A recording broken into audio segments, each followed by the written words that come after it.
am the Lord thy God. No other gods before me. No graven images or likenesses. Not take the Lord's name in vain. Remember the Sabbath day. Honor thy father and thy mother. Thou shalt not kill. Thou shalt not commit adultery. Thou shalt not steal. Thou shalt not bear false witness. Thou shalt not covet.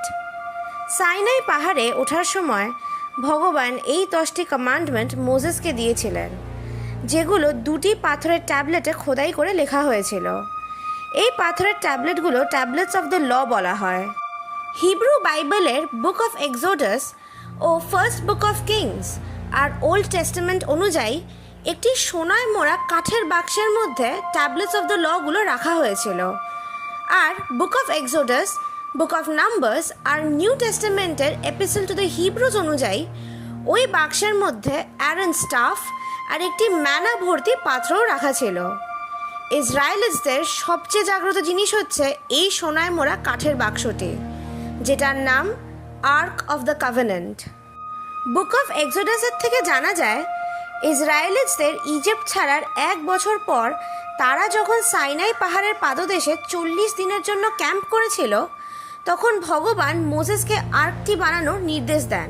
আর্কটি লম্বায় 2.5 cubit আর দৈর্ঘ্যে এবং উচ্চতায় 1.5 cubit হবে, যা প্রায় 52 inch by 31 inch by 31 inch এবং আকেশিয়া কাঠ দিয়ে তৈরি হবে।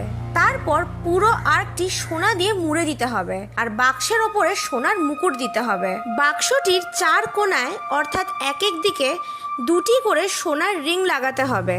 আর্কটি বহন করার জন্য সোনায় মোড়ানো সিট্টিম কাঠের দাঁড়ি ঢোকানো থাকবে এবং এই দাঁড়িগুলো কোনোভাবেই যাতে বের করা না হয়।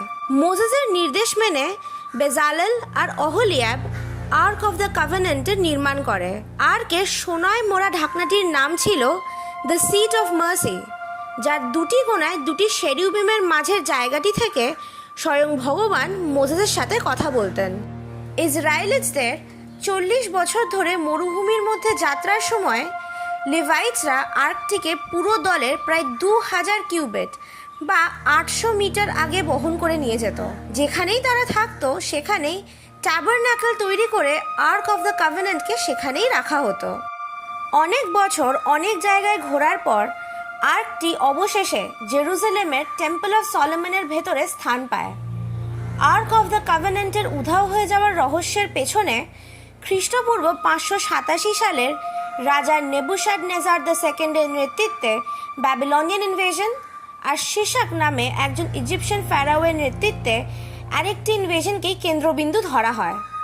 দুটো আক্রমণেই টেম্পল অফ সলোমনে লুটপাট চালানো হয়, কিন্তু লুঠের জিনিসের মধ্যে আর্ক অফ দ্য কভেনেন্ট ছিলই না। বুক অফ মাক্কাবিস অনুযায়ী জেরেমায়া জেরুজালেমের নেবো পাহাড়ের একটি গুহার মধ্যে আর্কটি লুকিয়ে দিয়ে যান। এই বইয়ের তথ্য মেনে নিলে এটা ধরা যেতে পারে যে আর্ক অফ দ্য কভেনেন্ট বর্তমান দিনের জর্ডানের নেবো পাহাড়ের নিচে সমাহিত রয়েছে। আর একটা জনপ্রিয় তথ্য এটা বলে যে টেম্পল অফ সলোমনের ধ্বংসাবশেষের নিচেই অর্থাৎ টেম্পল মাউন্টের নিচে আর্কটি রয়েছে। টেম্পল মাউন্ট সম্ভবত বিশ্বের সবচেয়ে পবিত্র এবং বিতর্কিত ভূমি। এই মুহূর্তে ইসরায়েলের ইহুদি এবং মুসলিম জনসংখ্যা টেম্পল মাউন্ট নিয়ে লড়াই করছে। উভয় তাদের ধর্মীয় বিশ্বাসের কারণে মালিকানা দাবি করে। কোনো খননের অনুমতি নেই এবং এটি যে কোনো সময় শীঘ্রই পরিবর্তন হবে এমন সম্ভাবনাও নেই। তো কেমন লাগলো আর্ক অফ দ্য কভেনেন্ট? লিখে জানান আপনাদের মতামত আমাদের কমেন্ট সেকশনে। ভিডিওটি ভালো লেগে থাকলে লাইক করুন ও আরো অনেকের সাথে শেয়ার করুন।